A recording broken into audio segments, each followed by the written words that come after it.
사도행전 13장에 들어오면서 이방 사람들을 위한 본격적인 그 선교 활동의 중심지가 안디옥 교회가 됩니다. 누가복음과 사도행전을 기록한 누가는 그 사실을 독자들에게 알리고 싶어 합니다. 왜 하나님께서 예루살렘 교회를 계속해서 선교의 중심지로 사용하지 않으시고 안디옥 교회를 사용하셨을까? 뭔가 우리에게 보여주고 싶은 것이 있는 것입니다. 그 안디옥 교회의 모습을 본받아서 우리 각 개인이나 공동체도 준비하도록 하기 위함이겠죠. 그래서 오늘은 그 안디옥 교회가 도대체 어떤 교회였는지를 사도행전 13장에 기록된 내용들을 중심으로 해서 살펴보도록 하겠습니다. 먼저 1절을 같이 읽겠습니다. 13장 1절입니다. 함께 읽습니다. 시작. 안디옥 교회에는 예언자들과 교사들이 있었습니다. 그들은 바나바, 니게르라고 하는 시므온, 구레네 사람 루기오, 분봉한 헤롯 안티파스와 어릴 때부터 함께 자란 마나엔, 그리고 사울이었습니다. 요약하면 다양한 배경을 가진 영적인 지도자들이 함께 있는 교회였다. 그런데 이 한 명 한 명을 살펴보면 좀 더 의미가 새로워집니다. 이미 많이 여러분들도 알고 계시겠지만 한 번 더 이 한 명 한 명의 배경을 요약해 드리면 이렇습니다. 바나바는 여러분이 잘 아시는 것처럼 유대인이고 레위인이고 사도행전 초반에 자신의 전 재산을 팔아서 교회를 위해 사용했던 그런 인물이죠. 니게르라고 하는 시므온, 이 사람은 유대인이었지만 이 사람 이름, 이 라틴어 이름, 이 별명으로 볼 때, 니게르라고 하는 그 별명으로 볼 때 남아프리카 사람으로 추정하더라고요. 그리고 검은 피부를 가졌을 것으로 추정하고, 그랬다가 로마로 이주한 사람, 이렇게 추정하더군요. 구레네 사람 루기오, 이 사람은 북아프리카 사람으로 또한 그렇게 추측하더군요. 독특한 사람이 있습니다. 마나엔, 헤롯 안티파스와 어릴 때부터 함께 자랐다고 합니다. 독특합니다. 헤롯 안티파스는 예수 그리스도를 믿는 자들을 핍박한 사람인데, 그렇다면 친구 중에서 한 명은 예수 그리스도를 핍박하는 그런 일을 열심히 하는 자가 되고 한 명은 복음을 증거하는 자가 되었습니다. 기이합니다. 그런데 헤롯 안티파스와 함께 자랐다고 한다면 그는 이 정치하는 가문에 있던 사람과 교분을 나눴기 때문에 정치에 대한 것을 좀 알게 되었을 겁니다. 정치적인 활동을 이해하는 자였던 것이죠. 단순히 교회 내의 종교적 활동이나 이런 것만 아는 리더가 아니고 어떤 문제가 발생했을 때 정치적으로나 사회적으로 그 문제를 볼 수 있는 그러한 사회적인 문제에 대처할 수 있는 자질을 갖추지 않았을까 생각이 됩니다. 그렇다면 이런 것들을 통해서 알리고자 하는 게 뭐냐? 이런 것입니다. 안디옥 교회는 이런 다양한 배경의 사람들을 리더로 인정한 공동체였습니다. 한편으로는 대단한 겁니다. 이 쉽지 않습니다. 다양한 배경을 가진 사람들, 다양한 언어를 가진 사람들과 함께하는 것 쉽지 않습니다. 게다가 예수 그리스도를 믿는 사람들을 핍박했던 전력을 가진 사울, 그를 지도자 그룹에 포함시켰다. 놀랍습니다. 물론 이들을 아무나 세운 건 아니고 신앙은 검증된 사람들이었던 것 같습니다. 왜냐하면 예언자들과 교사들이라고 했으니까 성경 말씀을 가르칠 수 있는 자들, 적어도 하나님 말씀을 전할 수 있는 자들이었기 때문에 검증된 자들 중에서 이 5사람을 리더로 인정하고 있었던 교회죠. 거기에서 그치지 않습니다. 추가 설명이 있습니다. 13장 2절을 여러분 보세요. 첫 한 줄만 같이 읽겠습니다. 시작. 그들이 주께 예배드리며 금식하고 있을 때, 거기까지. 그들이 주께 예배드리며 금식하고 있었다. 여기서 그들이라는 것은 그 5명입니다. 예배를 드린다는 것의 핵심은 하나님께 집중하는 것이기 때문에요, 그들이, 이 5명의 리더들이 하나님께 집중하면서 거기에 그 집중을 더 견고히 하기 위하여 금식까지 하며 집중하고 있었습니다. 저는 이것이 대단한 일이라고 생각합니다. 왜냐하면 교회를 이렇게 이끌다 보니까 교회 규모가 클 때에는, 그 사이즈가 큰 규모에서는 어떤 때는 사소한 그런 분란이 이렇게 묻혀가더라고요. 거대한 흐름에 묻혀가는데, 인원이 소수일 때는 한 명 한 명 의견이 다를 때 어렵더라고요. 극복하기가 쉽지 않았습니다. 이들이 함께 모여 주목했다는 것은 한 마음이 안 되어 있었다면 불가능하다고도 할 수 있습니다. 이런 경험이 있었습니다. 한 마음이 안 되었을 때 경험했던 경험인데, 2가지 기도 모임이 있었는데요, 2가지 모임이죠. 한 모임은 한국에 있었고 한 모임은 저 밖에서 있었습니다. 한 모임에서는 이런 일이 있었습니다. 기도회 때인데 큰 소리로 기도하면서 상대방을 대적하는 기도를 하는 거예요. 기도 모임에 있는 자기와 의견이 다른 사람이 충분히 알아들을 수 있도록 큰 소리로. 제가 그때 기도를 인도하고 있었고요, 그 사람이 제 옆에 있었기 때문에 저는 등골이 오싹했습니다. 지금도 그 목소리와 분위기가 다 기억이 납니다. 또 한 그룹에서는 의견에 좀 약간의 차이가 있었어요. 사소한 거였는데 그거 정도는 기도할 때 의견의 일치를 볼 수도 있었을 텐데, 한 사람은, 한 그룹이 기도하더라도 마칠 때 예수님의 이름으로 기도합니다 하는 게 옳다. 또 한 사람은 아멘 해도 된다. 옥신각신 하더니 순모임이었습니다. 그걸 마치는데 돌아가면서 기도하는데, 첫 번째 기도하는 사람이 예수님의 이름으로 기도합니다, 아멘. 두 번째 사람이 그냥 아멘. 그 다음 사람도 자기 소개가 좋은 대로 어떤 이는 예수님의 이름으로 기도합니다를 꼭 붙이고 아멘. 그 다음 사람은 그냥 아멘. 대단히 불편했습니다.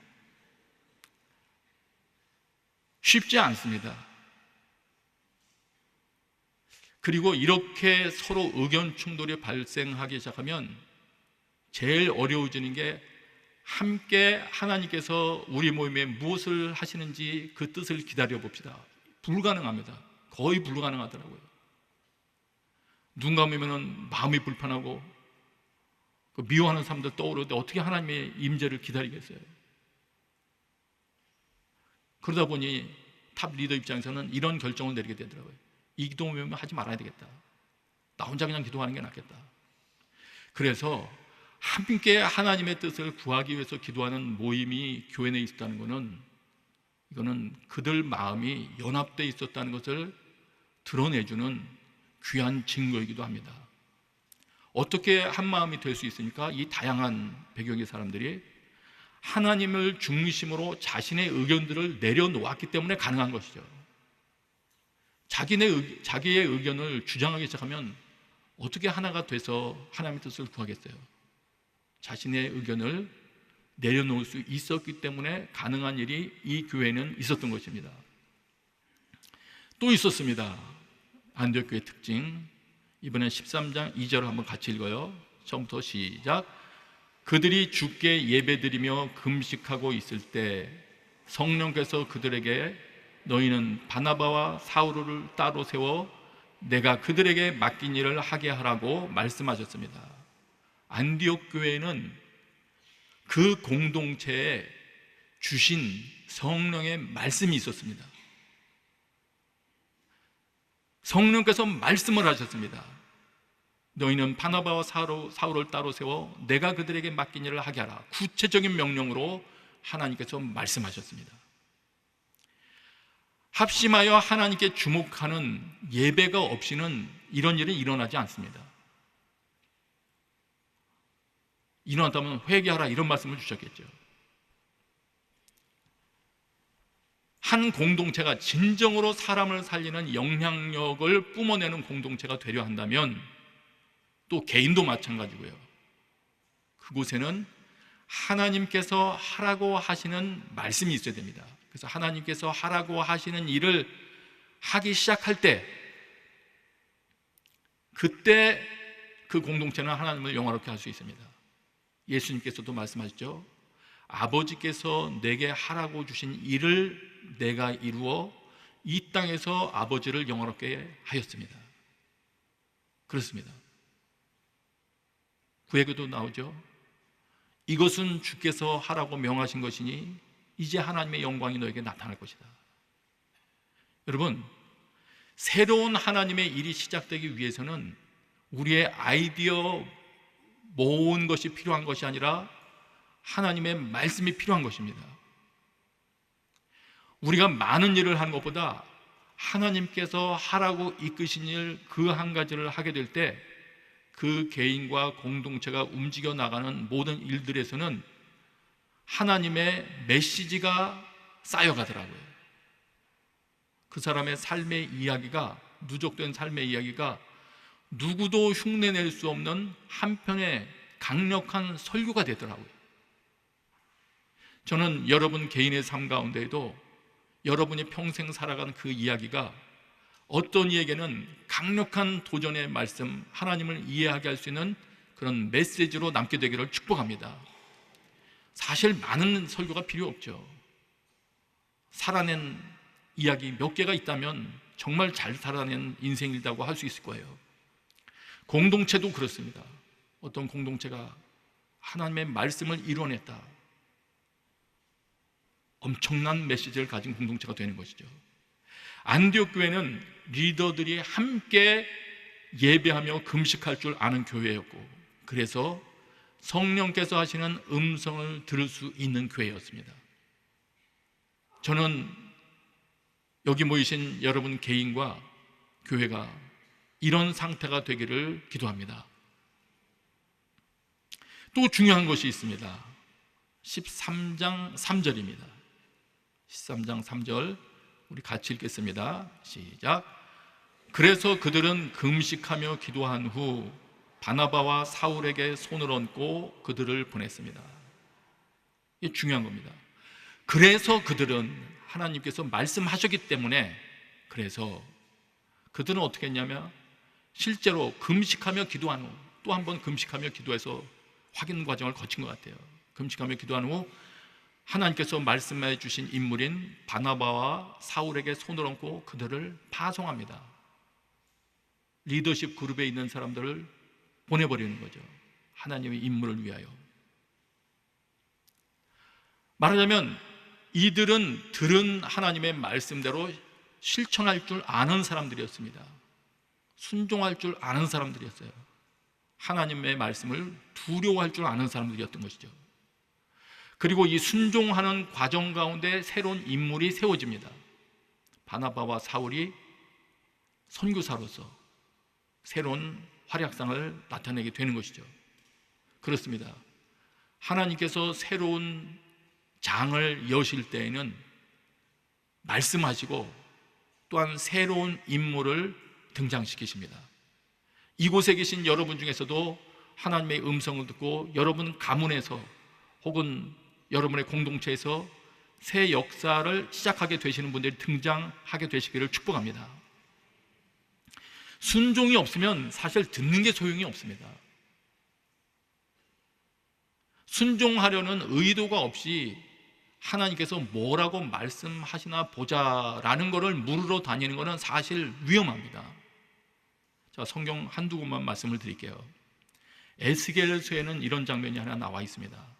이스라엘 장로들 가운데 몇 사람이 하나님 앞에 와서 앉습니다. 말하자면 예언자 앞에 와서 앉은 거죠. 예언자 앞에. 그때 에스겔 예언자에게 하나님이 말씀하셨습니다.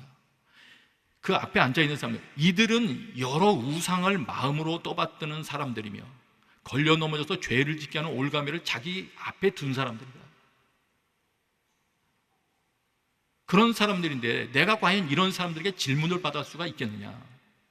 무슨 말입니까?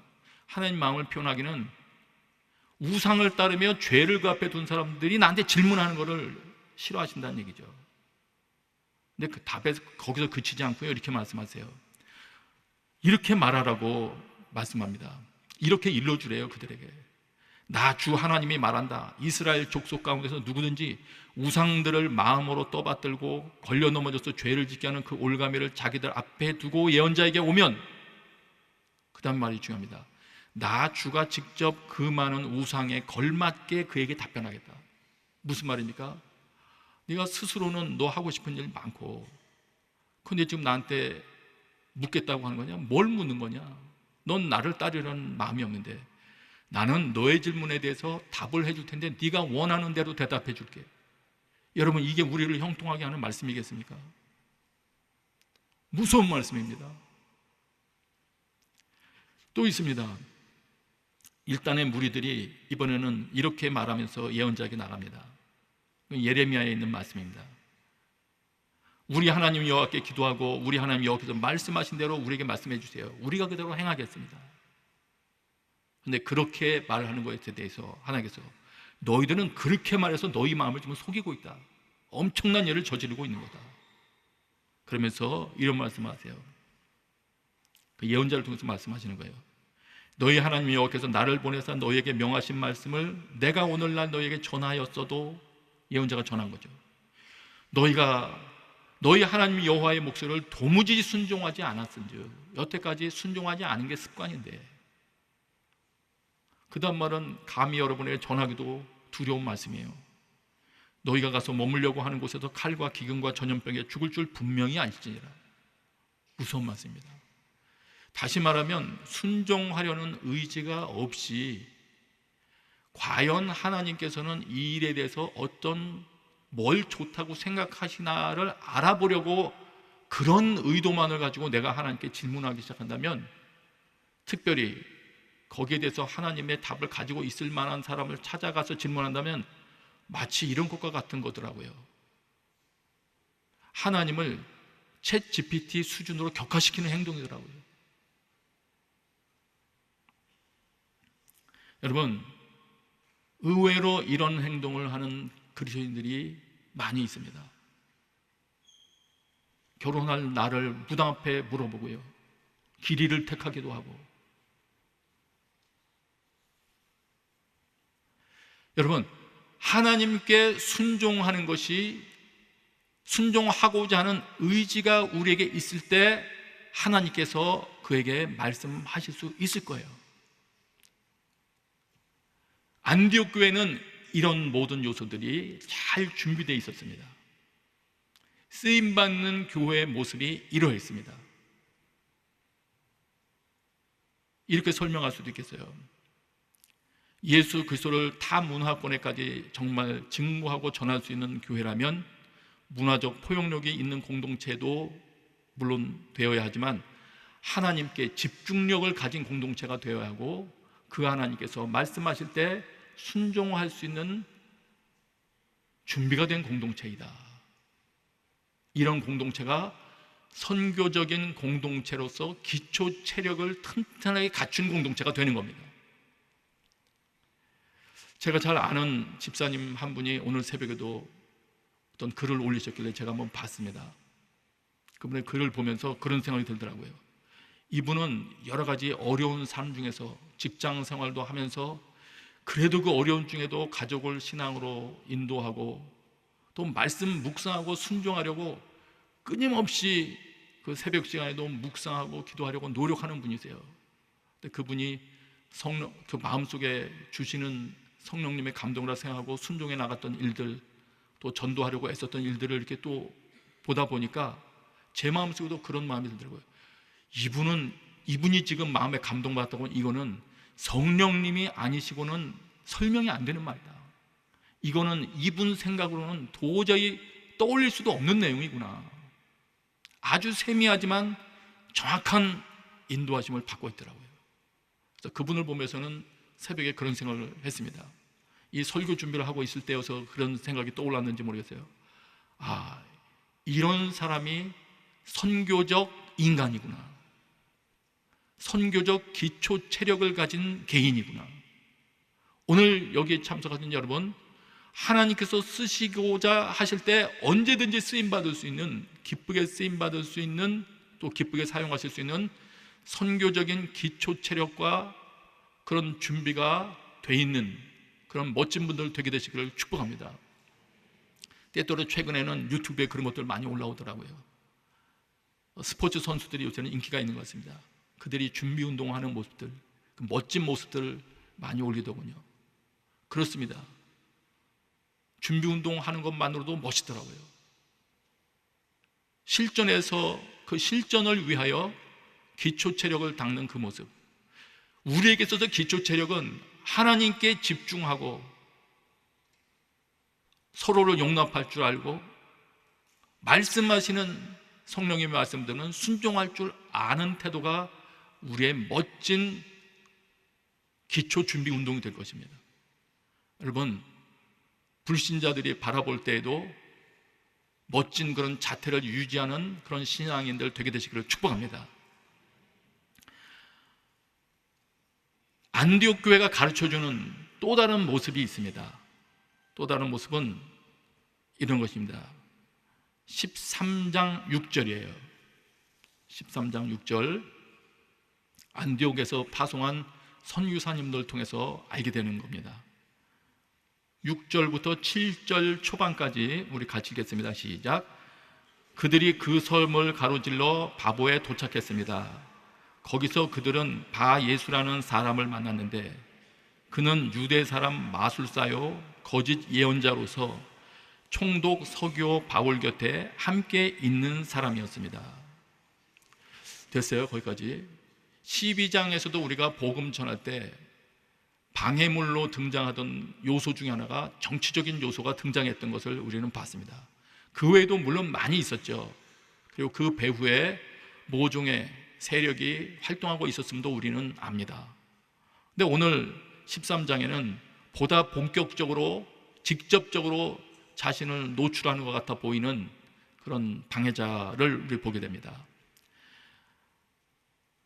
13장 6절 우리 방금 읽었던 그곳에 바 예수라는 사람이 등장하는데 이 사람을 설명하기를 마술사요 거짓 예언자라고 합니다. 거짓 예언자라고 호칭하는 것으로 봐서 이 사람은 자기가 신의 음성을 듣고 설명해 줄 수 있다, 알려줄 수 있다, 그 뜻을 알려줄 수 있다, 이런 식으로 자신을 설명했던 것 같습니다. 그랬기 때문에 아마 총독 서교가 자기 곁에 두었던 것 같아요. 참고하려고. 정치인들이 이런 일을 하는 것 같습니다. 총독의 고문 행세를 하고 있을지도 모를 이 서교, 이 마술사 바예수, 이 사람의 말에 대해서 그러나 이 총독이 그다지 만족하지는 않았던 것 같아요. 왜냐하면 13장 7절 중반부터 보니까 이런 말이 나옵니다. 13장 7절 중반을 보세요. 제자가 읽을게요. 지성적이었던 총독은 하나님의 말씀을 듣고 싶어 바나바와 사울에게 사람을 보냈습니다. 바나바와 사울이라는 사람이 왔다는 말, 그들이 하나님의 말씀이라는 걸 전하고 있다는 것, 이러저러한 내용을 전하고 있다는 말을 들었던 것 같습니다. 알고 싶어 했습니다. 그런데 총독이 이렇게 관심을 갖자 그 마술사가 이런 행동을 합니다. 총독 곁에 있던 자이니까. 13장 8절입니다. 우리 같이 읽어요. 시작.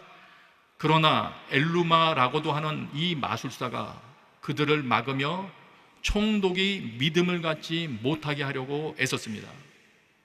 총독이 믿지 못하게 하려고 애를 썼다는 거예요. 마귀의 속성이 그대로 드러납니다.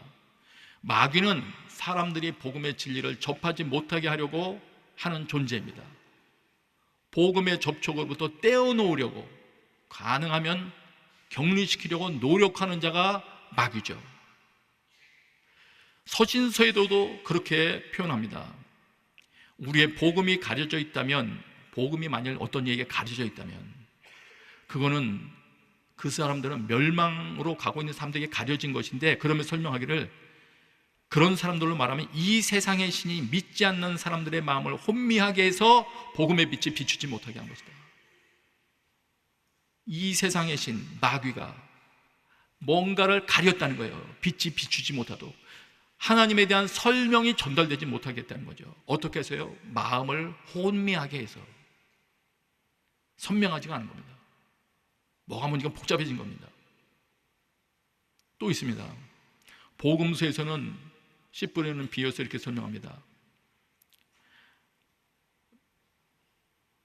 마귀가 가서 그들이 믿어 구원을 얻지 못하게 하려고 말씀을 그 마음에서 빼앗는 자요, 이런 상태가 있다고 말씀하십니다. 하나님의 말씀이 어떤 개인에게 전달됐을 때 그 개인이 그 말씀을 붙들고 살아가면 그 개인의 삶에 구원이 임할 뿐만 아니라 그 주변의 사람들을 하나님 앞으로 이끄는 통로가 열리기 시작하니까 마귀가 두려워서 그들이 믿어 구원을 얻지 못하도록 그 말씀을 빼앗아간대요. 다른 번역에 보면 그들이 구원받을까 봐 두려워 말씀을 빼앗아간다. 마귀는 이런 존재입니다. 그렇기 때문에 오늘날 여러분에게도 이 마귀는 접근하여 활동을 할 겁니다.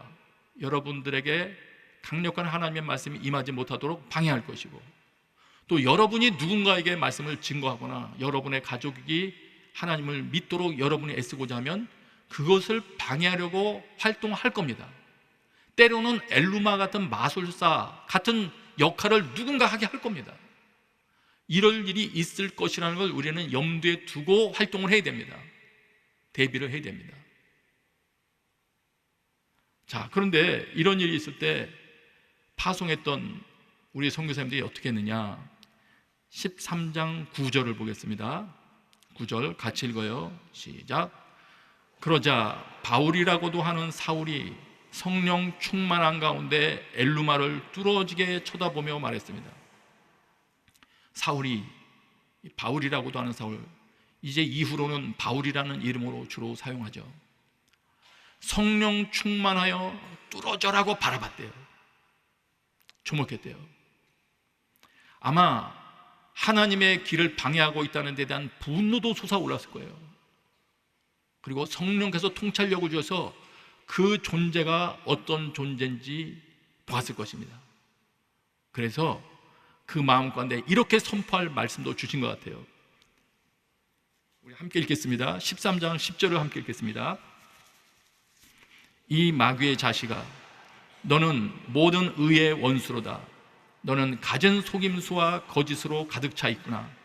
주의 바른 길을 어지럽게 하는 일을 그치지 못하겠느냐. 13장 11절 초반도 읽겠습니다. 시작. 이제 주의 손이 너를 치심으로 내 눈이 멀어 얼마 동안 햇빛을 보지 못할 것이다. 됐어요. 거기까지. 지금 어떤 존재가 활동하고 있는지를 안 거죠. 지금 엘루마 이 존재가 누구의 쓰임을 받고 있는지를 간파한 거죠. 그래서 선포합니다. 이 마귀의 자식아, 이거는 곱게 말하지 않았을 거예요. 선포하면서 소리치면서 말했을 겁니다. 이 마귀의 자식아, 너는 모든 의의 원수로다. 너는 갖은 속임수와 거짓으로 가득 차 있구나. 주의 바른 길을 어지럽게 하는 일을 그치지 못하겠느냐. 어떻게 이것을 간파했을 수 있을까요? 오늘 우리는 왜 이런 것을 경험하지 못할까요? 제가 생각할 때 성령 충만하지 않기 때문인 것 같아요. 모르는 거는. 우리 집안에 활동이 없을 수가 없는데, 아까도 말했죠. 믿지 않는 사람들의 마음을 혼미하게 해서 빛이 비추지 못하게 한다. 혼미하게 되는 상태가 아니고 성령님으로 인하여 우리 마음이 성령 충만해질 때, 성령님께서 강하게 역사하실 때 우리는 선명하게 좀 활동하는 존재 근원을 통찰할 수 있는 것입니다. 여러분, 성령 충만하여 지금 그 사건의 본질을 일으키는 자를 주목할 수 있게 되시기를 축복합니다. 그리고는 선포하잖아요. 이 마귀의 자식아, 말을 사용합니다. 여기에 대해서도 전에도 말씀드렸지만 오늘도 한 번 더 말씀을 드리기를 원합니다. 여기 지금 소리를 사용하고 있는데 이건 절대로 침묵하지 않았을 거예요. 이 마귀의 자식아 모든 의의 원수로다, 이런 말을 지금 사울이 하고 있을 때 조용히 하지 않았을 거예요. 근데 우리에게 있어서 이런 여러분 가정이나 혹은 주변에서 일어나는 마귀의 정체나 활동을 감지하며 싸우는 일들은 주로 여러분의 기도 시간을 통하여 일어나게 될 겁니다. 대처하게 될 거예요. 그런데 그렇기 때문에 저는 침묵 기도로만 일관하는 분들을 저는 격려하지 않습니다. 그렇게 기도 생활을 하라고 저는 권하지 않아요. 왜 그러냐면 지금 또 이해를 돕기 위해서 간단한 설명을 드릴게요. 침묵으로 일관하시는 분들의 논리는 주로 이렇습니다. 기도가 무엇이냐? 하나님과 교제하는 거 아니냐? 그러면 하나님과 하는 것이 기도라면 하나님께서 귀가 어두우시냐? 우리가 큰 소리로 안 하고 작은 소리 하면 못 알아들으시냐? 말 안 해도 다 알아들으시는 분 아니시냐? 그러므로 기도할 때 뭐하러 소리를 내냐? 이런 논리를 가지고 있습니다. 근데 거기에 대해 제가 답변을 드릴게요. 맞습니다. 기도는 하나님과의 교제 맞습니다. 그리고 하나님과의 교제는 매우 중요한 것입니다. 복음을 알아듣고 하나님부터 말씀을 들을 수 있다는 것은 너무 귀중한 것입니다. 그렇기 때문에 마귀의 방해가 있다는 것이죠. 그 하나님의 교제가 이루어지지 않도록 방해하는 마귀의 활동이 있다는 걸 여러분은 인식을 하셔야 됩니다. 그렇기 때문에 우리가 기도한다라고 하는 그 기도의 장애는 하나님과의 교제만 있는 게 아닙니다. 그 장애는 기도를 방해하려는, 그 교제를 방해하려는 마귀의 활동이 있기 때문에 여러분은 교제가 어려워질 때는 마귀의 방해와 대적하여 싸우기도 해야 되는 겁니다. 때로는 그 하나님께 찬양으로 표현하기도 해야 되는 겁니다. 찬양의 핵심도 하나님을 높이거나 자랑하는 말을 표현해야 됩니다. 여러분의 소리로 표현하는 것이 필요한 겁니다. 마음으로만 나 하나님 좋아해요 하는 게 아니고 찬양의 본질이 표현이 돼야 되거든요. 그리고 지금 마귀와 대적에 싸울 때도 오늘 이 사울 이분이 한 것처럼 여러분의 소리로 싸우는 게 필요하거든요. 명확하게 외치는 것이 필요하거든요. 그런 것들이 기도라는 장에 다 쓰여져서 기도에 여러분이 생각하는 하나님과의 교제라는 것을 성공시키는 겁니다. 네. 저는 그래서 여기 모이신 여러분들이 여러분에게 하나님께서 주신 모든 종류의 소리, 모든 종류의 방법, 기도의 방법들을 다 활용할 줄 아는 분들이 되기를 저는 권면합니다. 또 합심하여 모여서 할 때는 또 같이 합심할 수도 있는 그런 분들이 되기를 바라고요. 그렇게 되기를 위해서 자유롭게 소리낼 수 있는 공간을 찾아서 기도하는 것도 여러분에게 유익한 것입니다. 가정에서 어렵다면 이렇게 성령 충만한 가운데 선명한 말의 대응이 가능한 자들이 우리는 되어야 됩니다. 그 다음 보세요. 이렇게 하여 마귀의 활동이 제압되었을 때 어떤 결과가 초래되었느냐? 13장 12절을 보세요. 우리 같이 읽습니다. 시작. 이 일을 보자 총독이 믿게 됐고 주에 관한 가르침에 그저 놀랄 뿐이었습니다. 성령님의 능력이 표현된 결과는 믿는 자가 탄생하는 겁니다. 복음이 그 사람에게 전달되는 것이죠. 그가 깨닫게 되는 것입니다. 하나님께 순복하게 되는 일이 발생하는 것이에요. 그렇다면 우리가 공동체로서나 개인으로서나 예수 그리스도의 증인이 되기를 정말 원하는 자라면, 예수 그리스도와 그분의 말씀이 옳다는 것을 드러내기를 원하는 사람이라면 성령님의 능력으로 마귀의 활동을 제압을 해야 되겠습니까? 안 되겠습니까? 당연한 거 아닙니까? 또 마귀의 활동을 제압하기 위하여 우리의 소리를 사용해야 되겠습니까? 말아야 되겠습니까? 그렇다면 그렇게 하기 위하여 성령 충만을 위하여 우리가 구해야 되겠습니까? 안 되겠습니까? 답은 자명한 것입니다. 저는 오늘 예배하는 여러분들이 정말 선교적인 공동체로서 또 선교적인 개인과 가정으로서 준비되게 되기 위하여 이러한 모든 안디옥 교회에서 일어났던 일들이 여러분 개인의 사건으로 체험도 하게 해달라고 간구하는 믿음의 사람들이 되기를 축복합니다. 이제 같이 한번 기도하십시다. 이 시간에 기도하실 때 지금 말씀드린 것처럼 하나님 저를 준비시켜 주십시오. 주님께서 새로운 일을 시작하기를 원하실 때, 나의 가정의 방향을 바꾸실 때 제가 성령님의 음성을 알아듣고 새 일을 시작할 수 있는 자가 될 수 있도록 주님, 하나님께 집중하는 마음 허락하여 주시고 성령님의 음성을 듣는 은혜로 허락하여 주옵소서. 여러분, 자기 자신을 위해서 기도합니다. 아버지 하나님, 오늘 주님의 은혜를 구합니다. 주님, 저희가 이 땅을 살아갈 때 일정 기간이라도 주님께 쓰임받는 삶을 살아가기를 원합니다.